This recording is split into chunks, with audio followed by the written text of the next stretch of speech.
So the first Stalker update is out, so let's go over the changes. So AI fixes. Fixed groups of NPCs getting stuck and dying near shelter. That's a good change. Fixed issues when Burr could drop any quest item out of the player's hands. That's pretty big. Added missing sound effects for telekinesis, okay. Fixed issues with NPCs occasionally getting stuck, not reaching the quest location. This is a big problem. That's good. This might have caused inability to interact with NPCs or progress through the next quest stage due to idle behavior. I haven't experienced this, but maybe certain missions this has happened commonly. But all right, fixed issues with performance drops / potential out-of-memory crashes in hubs and locations crowded with NPCs during long play sessions. I ran into this almost every single playthrough, and the fix that I found was I changed my graphical settings, and sometimes it would just like re-roll, like it would reload everything, and that would fix it. But it was a dumb issue, and I think everyone was running with like into this pretty commonly. So that's good they fixed that. Fixed issue and NPCs would move to A pose or start flying after death. I didn't encounter this, but that does sound funny. Fixed issue with NPCs could not track whether a target in cover was covered from shots, which caused them to shoot into cover. This is interesting. Cannot track whether cover is in cover. So I feel like this did happen to me, where I would be behind cover and enemies would just start like shooting through it anyways, and as if they could see me through cover, like a solid object that you couldn't even, like a wall or something. So that was something that I did notice. So that's interesting. 20 more different issues. Okay, optimization fixes. This, I think this issue here, this with the out of memory crashes and hubs and everything, this was probably one of the biggest issues I ran into with performance, but we'll see what else is going on. Fixed issue with invisible NPC mutants appearing in FOV while the player is scoping. Okay. Fixed fire visual effects that were not rendering at certain camera angles. We also fixed approximately 100 different crashes, including potential memory leaks. I think one of the big issues was just memory leaks, so the game might have better performance now. I'll do a follow-up video where I actually like go through and look at some of the changes that were the most impactful. Like memory issues and like the balance stuff this is really what I'm looking into, what I'm excited for. Obviously, we need, better stability. That's key for the game, but there's been the repairing has been insane. All right, audio fixes, fixed issues when combat music is still playing while combat was finished. 7 other minor audio and sound bugs. All right, here we go. Balance adjustments. Weapon and armor repair cost is decreased. We're gonna check this out in a follow-up video, but this was such a big issue for me with this game. Like, I would have a 30,000, coupon set of armor that cost me like 50,000 or 40,000 to repair, and it was just insane. So this needed nerfed. The repair costs were just absolutely ridiculous. You could play like optimally and constantly be selling loot and stuff, and getting the best trade amounts for certain items, because NPCs give you certain like different amounts for different items. And even with optimal trading, it was like difficult to keep my armor repaired. Like weapons, still expensive, but cost me pretty much everything. But we'll see how much that reduced it by. But all right, significantly increased cost of artifacts, more revenue from selling. This is good because I felt like artifacts just weren't really worth it. Like going through and finding them, I felt like I was better off just going into a crowded area where there was a bunch of like bandits or military or some hostile faction, and just like killing like 20 of them, like 10 to 20 of them, and just like picking up all the ammo and all the high durability weapons and stuff. And then I would make so much more doing that than artifact hunting. So this will probably incentivize artifact hunting a lot more, which I think is interesting, because it kind of breaks up the combat and makes this kind of like platformy, puzzle solvey situation for making money, instead of just always running in and just gunning. And that's fine, but this gives you an alternative. Money reward for most quests is increased from 2 to 3 times. This also was interesting. I do feel like the quest rewards are trash right now. They're trash right now. Like before this is definitely better. Now, I did get to a point where, like in my save file on veteran mode, I have like an abundance of like healing items and ammo, and I basically just spend all my money on upgrades and repair costs, and mostly repair costs. It's funny this ships today, because last night on my save file I just spent like literally 40,000 coupons to fix my armor, which is insane. The armor isn't even worth that much, but it feels bad, man. All right, rookie difficulty, armor, and weapon buffs. All right, that's cool for people who play on rookie. Damage from mutants is moderately decreased on rookie. More mutant health balance. Okay. Damage to player's weapon is decreased by 23% on rookie. Okay. Armor durability is increased by 12.5%. So this is a general armor durability increase for all difficulties. That's nice. I don't feel like it degraded quickly, but the repair costs are really the issue I had with it, so I feel like this addresses that. Added a silencer to PTM to specific stash and lesser zone. Cool. Fixed sell price on exoskeletons. They're now more expensive to sell, so you make more money selling them, which is good because they're higher end armor, right? Fixed sell price of upgraded weapons. I'm assuming this made it so that the upgraded weapons sell for more, because I think they didn't really sell for that much more. Rebalance Hercules consumable. Player speed debuff removed.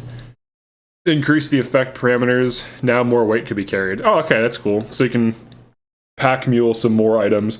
All right, combat balance. Here we go. Reduce some missing items' weight, including the weight of scanners. Okay, so scanners had missing weight.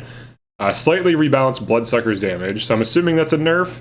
I didn't feel like in veteran it was too difficult because like as long as you're at full health, they don't one-shot you. A lot of the videos of people getting one-shotted, people don't pay attention to their health values in games very often, and they were like sitting at like 50 to 60% health.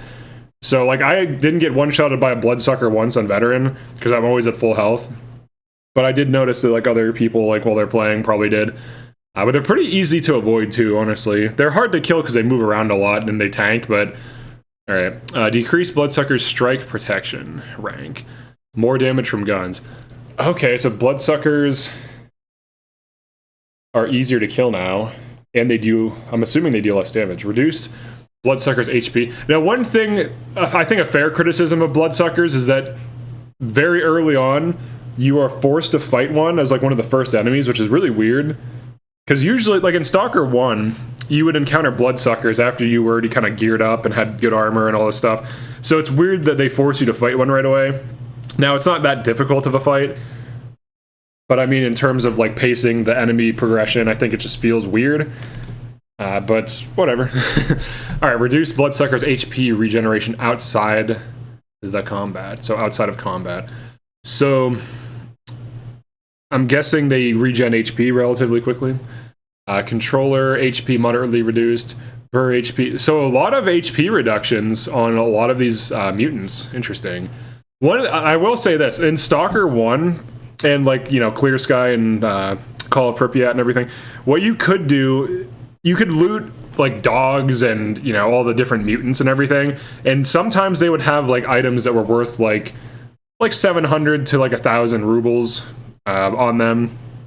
And that would kind of offset the downside of just dumping ammo into them. In this game, they opted to take like the Metro Exodus approach of like killing mutants is basically just a waste of resources, which is fine because I do feel like there's an abundance of resources right now outside of the costs of like repairing.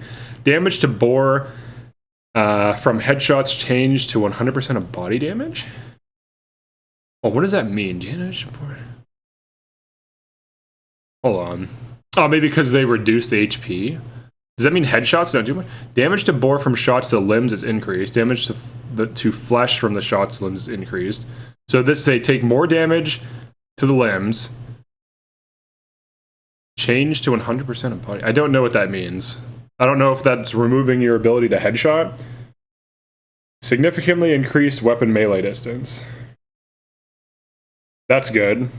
Slightly increased knife range. That's good. Oh yeah, another thing they need to do is increase the distance you can talk to people, because you have to be like uncomfortably close to NPCs to interact with them. That's something that they definitely need to address as well. Increased gamepad dead zones. I heard this was a big issue on console. Characters, fix them eyes and teeth. Minor fixes. Missing TV footage. Cool.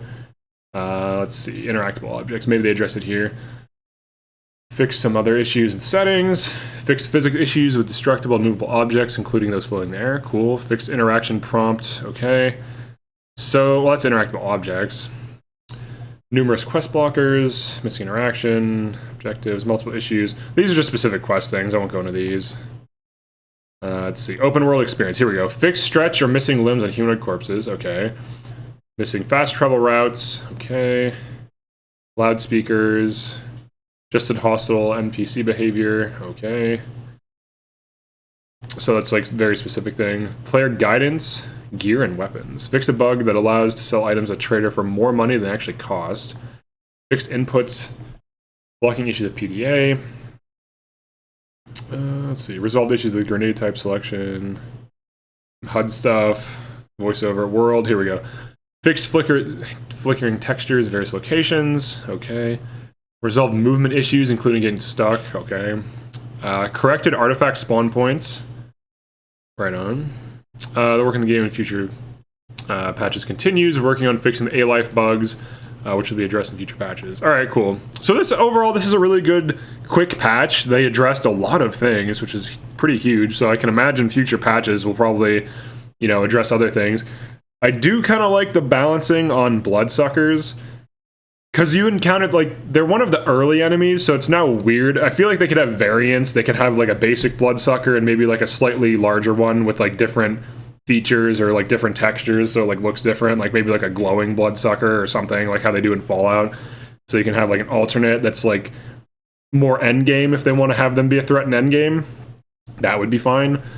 Because it's weird that an early game enemy is, like, this... It's not even that they're difficult to kill, because you can kind of, like, avoid their attack pretty easily. But I think the issue with it is you encounter them just so early before you're really prepared for it, unless you're... Oh, and, like, I'm already used to it because I played S.T.A.L.K.E.R before, but if you're brand new, I could see it being, like, trippy. So, overall, great patch. We'll now make a follow-up video that will be shortly after this one, probably a few hours, addressing, or, like, looking into some of these things. I want to see, like, how much it costs to repair. I want to check, like, my melee knife distance and stuff like that. I also wanted to check out, like, sell prices on certain things. I want to see how much the artifacts are going for. So thank you for checking this out. Definitely like and subscribe. I'll be making more S.T.A.L.K.E.R videos and S.T.A.L.K.E.R guides, and I'll see you in the zone.